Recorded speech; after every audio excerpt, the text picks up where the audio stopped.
Whoa, whoa, whoa. Pause. Jesus. Let me get my intro out before you start traumatizing people. God. We are living in what may be the greatest period for anime. The most creative and inspiring shows are everywhere you look. With the chaotic storytelling of Dandadan to the melancholic beauty of Freerun and Lord of the Mysteries showing everyone how animation is really done, and so many more. All of these shows are pushing what it means to be an anime. This is the face of a new age for the medium. But beneath all this brilliance, something sinister is growing. A tumor leeching off of the creativity of this era. Everyone has averted their gaze up until now, but I will not stand ignoring it any longer. So I peered into the golden red glow, and what I saw was none other than this. For those of you lucky enough not to know, this is reincarnated as a vending machine, Now I Wander the Dungeon. This show is exactly what it says on the tin. A man dies and is reincarnated as the thing he loves most in the world. A vending machine. And somehow it got 12 episodes and season 2 is coming out as we speak. So why does this show exist? Who is it for? And what does it mean for the future? To figure this out, let's have a look at the show. The series essentially skips the whole isekai intro sequence in, unironically, one of the funniest ways possible. The main character tries to save a vending machine and says one of the greatest lines ever. Oh no! If I don't do something, that vending machine's in trouble! Before promptly dying. But sadly, this is the last good thing the show does. Our main character takes all about 2 minutes to come to terms with his newfound body, revealing to us that he is a weirdo with a borderline perverted obsession with vending machines. Then the show turns into a waiting simulator, and we get to watch him hang out in the same place for several days. This is one of my biggest gripes with the show. All the guy can do is say predetermined dialogue options and sit there. We finally get a little reprieve from the waiting when our MC gets jumped by several of these frog-looking motherfuckers, so our main character can learn a barrier ability. We then promptly go back to doing nothing, until our next character comes stumbling into the plot. This is Lammis. She is the definition of a sleeper build. She's also dumb and clueless. So she eats some of Boxer's food and enjoys a nice little nap afterwards in a monster-infested area. As soon as she finished eating, she fell asleep. Fucking idiot. She's a bit of an odd one, but she's my best. Why would you fall asleep in the middle of monster territory? Because she's a fucking idiot. How have you not gathered this? I know she's a fucking idiot, but like, Jesus. There's an idiot, and then there's this. Truly, this generation's greatest mind. But Boxer uses his barrier ability to protect her while she sleeps. In the morning, Lammis decides Boxer should come with her to town, so she just fucking picks him up. Now, some of you may be wondering, how does one just pick up a vending machine weighing over 450 kilos, or over 1,000 pounds for the Americans? And I'm glad you asked. It turns out this lovely lady has, and I quote, a blessing of strength. How convenient. At the gates of the city, we meet two of the backgroundiest background characters ever. Look, they can't even draw them consistently. Lammis also surprises them like they somehow didn't notice the massive fucking vending machine approaching them on flat terrain. 10 out of 10 stealth, Lammis. Well done. The guards chat to Lammis while our MC just sits there, because, you know, big metal boxers can't talk, and the guards buy some food from Boxer because product placement waits for no one, and they enter the town, where they find this annoying thing. Let's call her Pigtails, because I can't remember her name, and I don't want to. She's being harassed by these ruffians, and Lammis just fucking ends one of them. Whew. Lammis then proceeds to miss every single attack after that. This does, however, scare the bandits off, and after saving Pigtails, our characters move on. At an inn, Lammis is greeted by these two, and the redhead reveals she's kinda crazy. As revenge, I told everyone around town what they did. They won't be able to find work again. She's describing how she just ruined a couple people's lives to her and then just looks at her like this.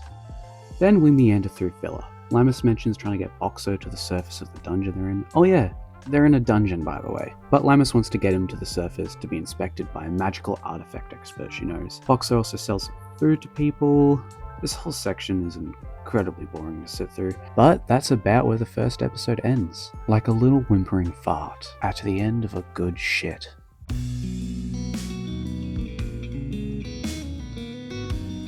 Now, despite all my comments, I don't actually hate this show. Or at least, I don't anymore. At first, I had hoped to see where the show was going. Then, I was disappointed. And that turned into rage. But now, I've reached a zen-like state, where I still don't like the show, but I can point and laugh at it without scrutinizing every aspect of it. The key to watching this show is to lower your expectations, as low as they can go. Treat it like a joke. Otherwise, you will have a truly terrible time, like my mate Ollie. Around the contest, make sure it all I'm goes already smoothly. so over it. I've had all this time to mentally psych myself up, so I'm as ready as I'll Eating ever be. contest. Good. Or me, watching the first half of the show. What do you mean kept him safe? They did fucking nothing! Yep, Oh my fucking god! that is the mindset.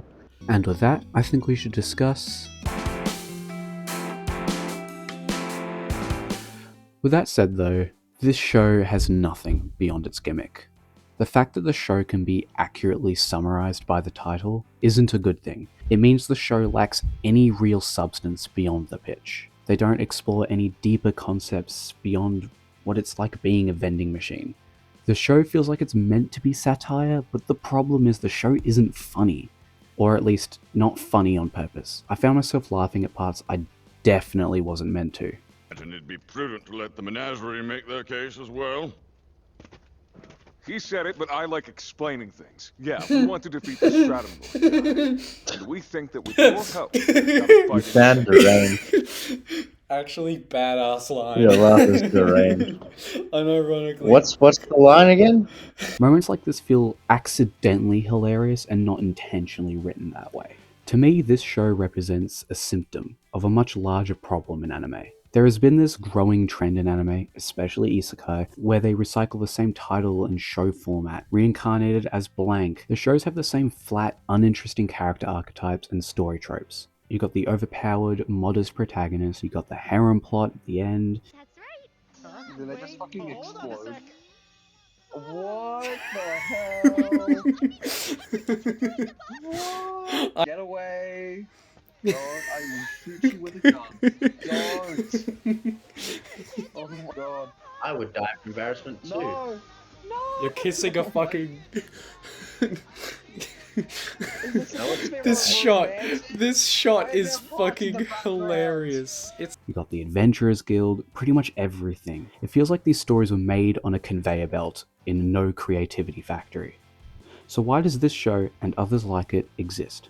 I believe it's due to something I call the industrialization of anime. Now what does that mean? It means anime is being made quicker than ever before, and for cheaper, resulting in more and more content being put out there. Now, more anime coming out and quicker on its own isn't a bad thing, but it's the cost of it. Less time being put into the animation and the writing of the show, and the inherent profit-driven motivations behind its creation is making a situation where animators and writers are overworked and underpaid, and as a consequence, the overall quality has dropped dramatically. Who is this show for?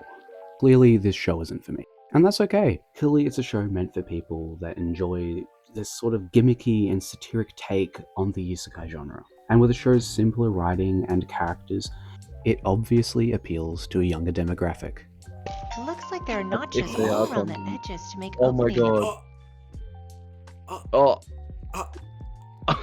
legit. They're legit. Oh my god. They're actually condoms. Wow. That easy. Down here. It's PG-13. Holy shit. Oh my god. What? This is how. It's no longer a kid's show. The show periodically flashes these sudden mature themes, which I personally found really jarring and out of place. Anytime I thought, yeah, I don't like this show, but seems like it'd be a pretty good kid's show, they flash these segments and the tonal whiplash gets me every time. That's a fuck. Oh my god. That's one way to do it. With all that said though, I'm not the arbiter of what you're allowed to watch and like. If you liked or hated this show, leave a comment. I'm curious to hear other people's thoughts on this. Anyway, I'll see you guys in the next one. Oh wow, his plan actually worked. Thank you very much.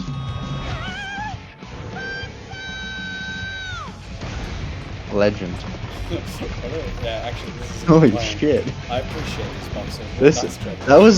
That was actually genius. Durability has been decreased by 12. Only 12? Oh, he took nothing. That was nothing. That's fucking stupid. He's fine. He's